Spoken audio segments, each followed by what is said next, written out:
Sometimes we as humans have a way of complicating things.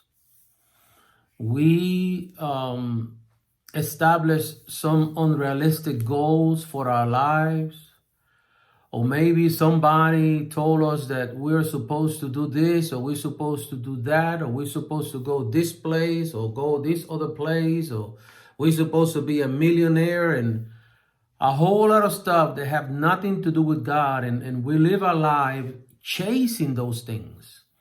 I love the United States of America, but folks almost worship capitalism and this idea that, of work, that you have to work from early in the morning before the sun comes out to late at night.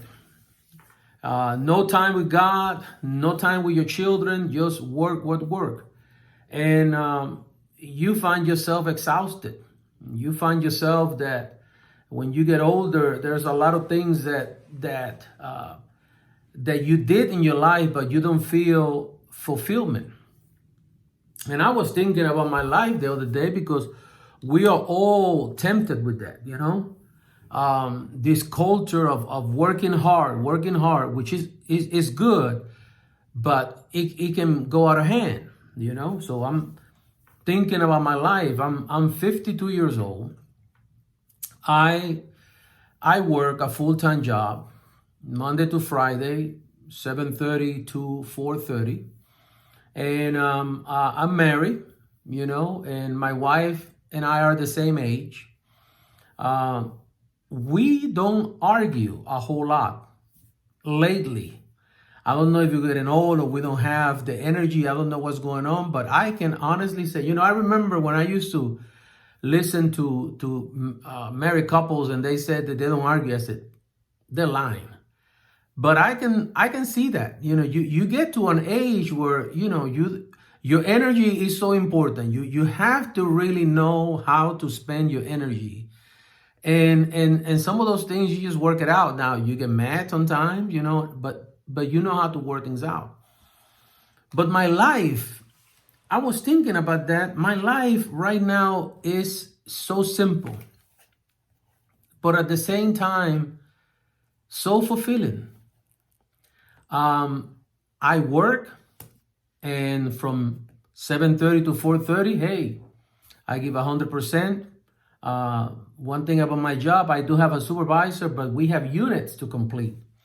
And those units are based on our job, based on our documentation, based on our contact with our clients and blah, blah. And if you don't have, certain amount of units and you are not producing well, not only that your supervisors see it, but all your coworkers see it. So it can be pretty embarrassing. But thank God, after 27 years of doing this kind of work, it comes easy for me. Glory to God. It comes easy to me to complete those units. So my job is easy. I get up at 4:30 and about every day, I go to the golf course.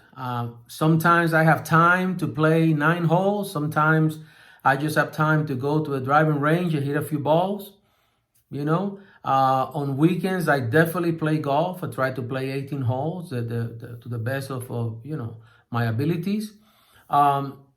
But when I come home after playing golf and all that, I write. I like to pray, especially in the morning. I pray, seek the Lord, do Bible studies.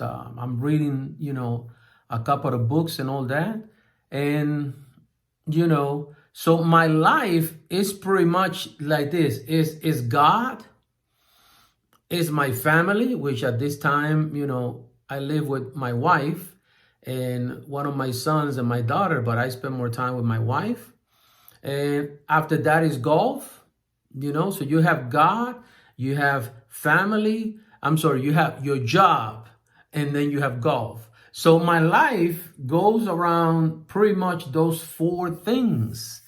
And my life is easier. I don't have much drama. And it's almost like the other day I was feeling kind of guilty about that because, I had never been in this situation. I'm debt free. I owe nobody nothing. I don't have credit cards. We don't have any mortgage payment. We don't have none of that. So I almost felt kind of guilty. I said, man, my life had to be a little more complicated than that. And it's not. And obviously I pray, I said, God, give me an opportunity to minister to somebody. Minister the gospel to somebody, pray for somebody, and God opened the doors for those things to happen, and it's a beautiful thing. But this morning, before I even opened my eyes, God began to minister to me about these verses. Matthew chapter 11, verses 28 and 29, and I'm reading out the New International Version. It says, "Come to me, all you who are weary and burdened, and I will give you rest. Take my yoke upon you and learn from me, for I am gentle and humble in heart, and you will find rest for your souls."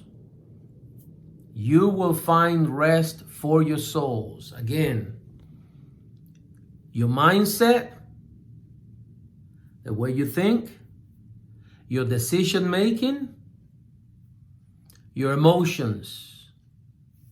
Those powerful things are flowing out of your soul. Well, when our mind is all over the place, it's hard to rest. Am I right? Sometimes it keeps us up at night because we're thinking about a million things. When we make bad decisions, it affects our emotions. We are affected by depression, regret, and all those things.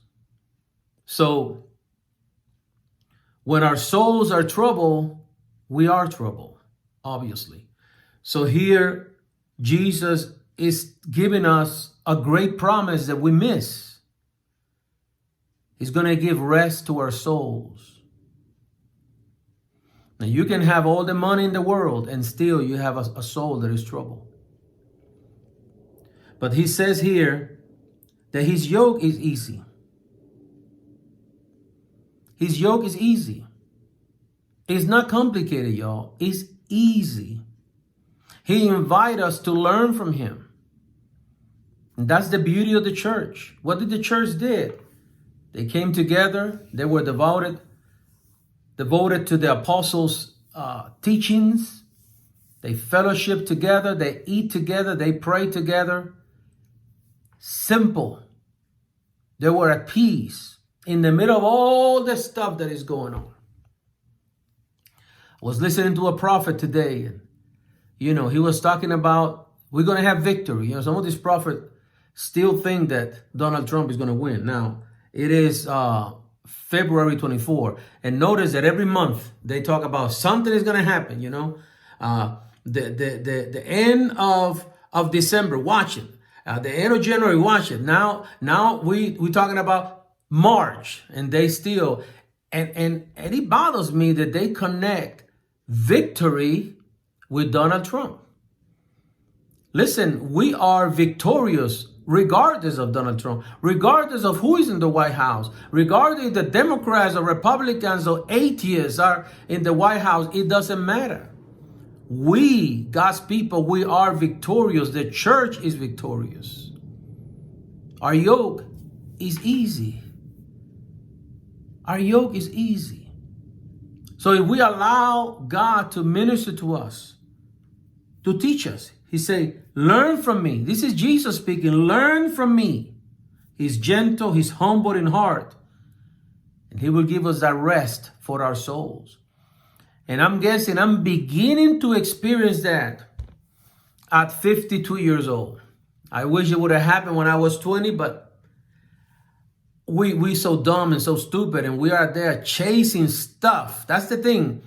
We're chasing stuff that we will never achieve. Why? Because those things were not really given to us by God.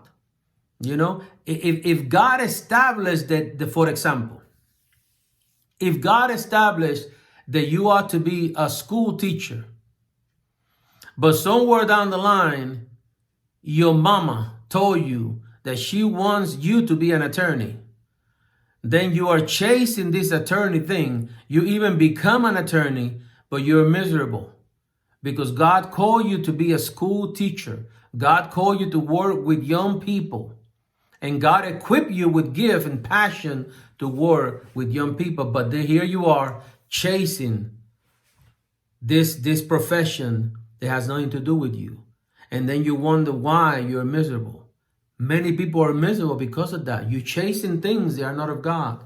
Learn from Jesus. His yoke is easy.